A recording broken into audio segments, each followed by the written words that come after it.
जय श्री कृष्ण। मैं अरविंद अविराज इस YouTube चैनल के माध्यम से भारतीय ज्योतिष शास्त्र में रुचि रखने वाले आप सभी का हार्दिक स्वागत अभिनंदन है। वीडियो सीरीज के इस क्रम में आज हम चर्चा करेंगे मिथुन लग्न कुंडली में छाया ग्रह राहु का विभिन्न 12 भाव में क्या फल है। अगर आपकी कुंडली मिथुन लग्न की है तो आप इस वीडियो को अवश्य पूरा देखें। साथ ही मेष लग्न कुंडली एवं वृषभ लग्न कुंडली में नवग्रहों के विभिन्न 12 भाव में क्या फल है, उन वीडियो के लिंक नीचे डिस्क्रिप्शन बॉक्स में प्लेलिस्ट के माध्यम से उपलब्ध हैं। आप वहां से देखकर जानकारी प्राप्त कर सकते हैं। प्रस्तुत की गई समस्त जानकारी वीडियो में जो समस्त बातें कही जा रही हैं सभी पारंपरिक भारतीय ज्योतिष शास्त्र पर आधारित है। इसमें स्वयं द्वारा मन से जुड़ा हुआ तनिक भी कुछ नहीं है। यह हमारी थाती है जो पारंपरिक हमारा ज्योतिष शास्त्र है, जो भारत का खजाना है। इसे जानना भारतीय संस्कृति का एक अंग है। अवश्य जानें, वीडियो पूरा देखें। तो आइए चर्चा करते हैं कि मिथुन लग्न कुंडली में जब छाया ग्रह राहु विभिन्न 12 भाव में विराजित होते स्थित होते हैं तो किस प्रकार का फल जातक के जीवन पर डालते हैं।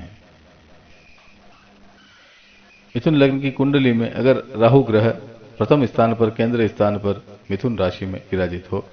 तो वह जातक देह में लंबाई पाने वाला, गहरी कूटनीति की शक्ति हृदय में भंडार रखने वाला, अप्राप्त दुस्तर वस्तुओं की खोज करके कठिनाइयों द्वारा स्थिर मजबूती को प्राप्त करने वाला, देह में कुछ कमी महसूस करने पर भी अपने में बड़ा स्वाभिमान रखने वाला, वित्त से ज्यादा नामवर होने में तथा अनाधिकार बड़प्पन पाने में सफल होने वाला, अपनी दिमाग की शक्ति के मुकाबले औरों को छोटा समझने वाला, जरूरत से ज्यादा सीमाओं से परे विचारों को दौड़ाने वाला, बड़ी लंबी चौड़ी योजनाएं बनाने वाला एवं आध्यात्मिक ज्ञान की शक्ति का दावा करने वाला होता है। मिथुन लग्न की कुंडली में अगर राहु छाया ग्रह द्वितीय स्थान पर कर्क राशि में हो तो वह जातक धन स्थान में अनेक बार हानियों का योग प्राप्त करता है। धन की हानियों के कारण मन के ऊपर बड़ी बड़ी वेदनाएं सहन करने वाला, कुटुंब स्थान में बड़े क्लेश की योजनाएं पाने वाला, मनोयोग से बड़े कष्ट साध्य उपायों के द्वारा धन की वृद्धि करने की चेष्टा करने वाला, मुफ्त का धन पाने की बड़ी बारीक सूझबूझ निकालने वाला, धन की पूर्ति के लिए कभी कभी दूसरों का मदद लेने वाला, धन के संबंध में ब्याज देने का भी जोखिम उठाने वाला, धन की दिक्कतों को दूर करने में हमेशा मस्तिष्क की परेशानियां सहते रहने वाला, अंत में किसी विशेष शक्ति को प्राप्त करने वाला होता है। मिथुन लग्न की कुंडली में छाया ग्रह राहु जब तृतीय स्थान पर सिंह राशि में विराजित हो तो वह जातक भाई बहनों की कुछ हानि और क्लेश का योग प्राप्त करता है। पुरुषार्थ बल के अंदर कमजोरियां पाते रहने पर भी हिम्मत वाला होता है। पुरुषार्थ शक्ति से बड़े बड़े असंभव कार्य करने वाला, दिमाग व बाहुबल की शक्ति से महान परिश्रम करते रहने वाला, थकान व हैरान हो होकर निराशाओं के अंदर भी किसी अज्ञात शक्ति को प्राप्त करने के लिए पक्की लगन मन में रखने वाला, किसी योजना शक्ति का अनाधिकार लाभ प्राप्त करने वाला, सदैव अपने स्वार्थ की सिद्धि के सिद्धांत पर अड़ा रहने वाला, लंबी चौड़ी गुप्त योजनाएं बनाने वाला एवं हिम्मत वाला होता है। मिथुन लग्न की कुंडली में छाया ग्रह राहु चतुर्थ भाव में कन्या राशि में विराजित हो तो वह जातक मात्र सुख के संबंध में कुछ कमी प्राप्त करने वाला, भूमि भवन मकान आदि के संबंध में भी कुछ सुखों में कमी प्राप्त करने वाला, घरेलू सुख साधनों में कुछ कमी प्राप्त करने वाला, सुख प्राप्ति की वृद्धि के लिए मस्तिष्क की महान गहरी शक्तियों का प्रयोग करने वाला, कुछ गुप्त योजनाओं के बल से भी सुख स्थान की वृद्धि करने वाला, सदैव सुख की वृद्धि के लिए पेचीदा तरकीबों और परिश्रम से काम लेने वाला, कभी कभी सुख स्थान में गहरा आघात पाने वाला, अंत में सुख के संबंध में किसी विशेष शक्ति को प्राप्त करने वाला, गंभीर कूटनीति युक्त वाला होता है। मिथुन लग्न की कुंडली में राहु छाया ग्रह जब पंचम स्थान पर तुला राशि में विराजित हो तो वह जातक अपनी बुद्धि के द्वारा बेहद ऊंचे दर्जे की चतुराई की बातें सोचने वाला, कहने वाला, किंतु बुद्धि की वास्तविक प्रशंसा में कमी पाने वाला, संतान पक्ष में हानियां और परेशानियां सहने वाला, छिपाव शक्ति की बातों से, हेरा फेरी की बातों से अपना मतलब सिद्ध करने वाला, भांग तंबाकू आदि किसी नशीली वस्तुओं का सेवन करने वाला, मुसीबतों के बाद में संतान पक्ष में कुछ शक्ति का आबाद प्राप्त करने वाला, मस्तिष्क की शक्ति के अंदर कुछ कमजोरी व जोरदारी का मिश्रण युक्त योग पाने वाला तरकीबबाज व्यक्ति होता है। मिथुन लग्न की कुंडली में राहु छाया ग्रह जब षष्ठम स्थान पर वृश्चिक राशि में हो तो वह जातक शत्रु स्थान में बड़ा भारी प्रभाव रखने वाला, ननिहाल पक्ष से कुछ हानि पाने वाला, रोगादिक परेशानियों की परवाह न करने वाला, पाप दोष संबंधी धर्म विरोधी भावनाओं से भी न डरने वाला,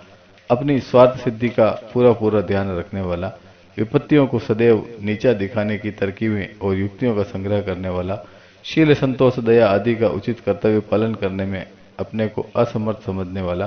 गुप्त चालों के द्वारा हिम्मत के द्वारा बड़े बड़े महान कार्य करने वाला एवं बहादुर होता है। मिथुन लग्न की कुंडली में राहु छाया ग्रह जब सप्तम स्थान पर दाम्पत्य भाव में धनु राशि में विद्यमान हो तो वह जातक स्त्री स्थान में बहुत अशांति व हानि का योग पाने वाला, दैनिक रोजगार में मस्तिष्क को थकान पाने वाले, महान परिश्रमी और परेशानी वाले कार्य करने वाला, इंद्रिय भोगादिक स्थान में कुछ कमी रज्ज का योग पाने वाला, कुछ गुप्त अनुचित तरीके से भी भोगादिक की तृप्ति करने वाला, रोजगार की दैनिक प्रणाली के अंदर भी गुप्त रूप से पेचीदा होशियारियों से काम लेने वाला, कार्य में आलस्य रखने वाला, कुछ संकीर्ण चाल चलने वाला, लौकिक व्यवहार में कमजोर पक्ष रखने वाला होता है। मिथुन लग्न की कुंडली में राहु छाया ग्रह जब अष्टम स्थान पर विराजित हो तो वह जातक जीवन में कुछ परेशानियां मानने वाला, महान गूढ़ युक्तियों की शक्तियां पाने वाला, जीवन रक्षा से संबंधित आयु स्थान में कभी कभी सांघातिक व निराशाजनक मुसीबतों का सामना करने वाला, जीवन को सहायक होने वाली आवश्यक वस्तुओं की हानि पाते रहने वाला, आयु स्थान में कुछ मजबूती पाने वाला, गुप्त व गहरी तरकीबों को सोचने वाला, जीवन की दिनचर्या में कुछ कमी महसूस करने वाला तथा कुछ उदर विकार पाने वाला होता है। मिथुन लग्न की कुंडली में राहु छाया ग्रह जब नवम स्थान में कुंभ राशि में विराजित हो तो वह जातक अपने भाग्य स्थान में कुछ कमजोरियां महसूस करने वाला, भाग्योन्नति के मार्ग में कभी कभी भीषण दुखद दुर्घटनाओं का योग पाने वाला, बड़ी गुप्त तरकीबों से भाग्य की उन्नति का साधन पाने वाला, धर्म के पालन में कुछ कमजोरियां पाने वाला, ईश्वर के विश्वास में यथार्थता की कुछ कमी पाने वाला, यश में कुछ कमी पाने वाला, अपनी स्वार्थ सिद्धि करने के लिए ठीक तौर से धर्म व अधर्म का ध्यान न रख सकने वाला, दिखावटी बल मनसात से भी फायदा उठाने वाला, अंत में भाग्य को किसी मजबूती से पाने वाला होता है। मिथुन लग्न की कुंडली में राहु छाया ग्रह जब दशम स्थान पर विराजित हो, मीन राशि में विराजित हो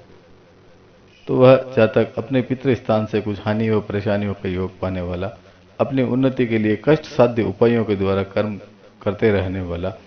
अपनी पेचीदा तरकीबें और गुप्त योजनाओं से मान वृद्धि के कारण बनाने वाला, राज समाज शासन प्रशासन के संबंध में कुछ कमजोरी और परेशानियां सहने वाला, मान सम्मान के स्थान में कठिनाइयां और घबराहट के योग पाने वाला, कारोबार में बड़प्पन के साथ कार्य करने वाला,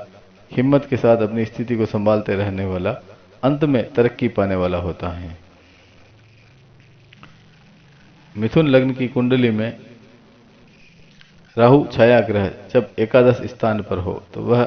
जातक आमदनी पैदा करने वाला, बहुत लाभ पाने वाला, आमदनी के स्थान में बहुत प्रकार की युक्तियां लगाकर कुछ वित्त से अधिक लाभ पाने का प्रयत्न करने वाला, लाभ प्राप्ति के स्थान में कुछ अनुचित रूप से गुप्त रूप से फायदा उठाने वाला और लेन देन में सदैव महान स्वार्थ सिद्धि का पूरा पूरा ध्यान रखने वाला, आमदनी में कभी कुछ कमी और असंतोष मानने वाला, मुफ्त का लाभ प्राप्त करने वाला, कभी कभी लाभ के संबंध में हानि व कठिनाइयों का योग पाने वाला होता है। मिथुन लग्न की कुंडली में जब छाया ग्रह राहु द्वादश स्थान पर वृषभ राशि में विद्यमान हो तो वह जातक अधिक खर्च करने के कारणों से परेशानियों को सहने वाला, खर्च शक्ति प्राप्त करने के लिए परेशानियों को सहने वाला,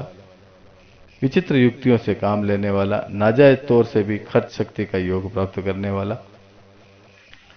खर्च की अधिकता और न्यूनता के योग पाने वाला, अन्य दूसरे स्थानों के संपर्क से कुछ बाधाएं पाने वाला, बड़ी गुप्त युक्तियों से कुछ अनाधिकार रीति से काम लेने वाला एवं दूर की बातें सोचने वाला होता है। तो मित्रों, इस वीडियो में हमने जाना कि मिथुन लग्न की कुंडली में छायाग्रह राहु जब विभिन्न 12 भाव में विराजित होते हैं तो किस प्रकार का परिणाम जीवन पर देते हैं। आप सभी से विनती है कि कोरोना महामारी के दौरान सरकार द्वारा प्रदत्त गाइडलाइन का पालन करते हुए घर पर रहें, सुरक्षित रहें, मास्क लगाएं, 2 गज दूरी का ख्याल रखें। ईश्वर सभी का भला करे। अगले वीडियो में हम चर्चा करेंगे मिथुन लग्न की कुंडली में छाया ग्रह केतु ड्रैगन टेल का क्या विभिन्न 12 भावों में फल है। संबंधित वीडियो के लिंक नीचे डिस्क्रिप्शन बॉक्स में है। स्क्रीन पर आप प्ले लिस्ट देख पा रहे होंगे, आप यहां से भी आप जा सकते हैं। तब तक के लिए जय श्री कृष्ण। स्वस्थ रहें, मस्त रहें।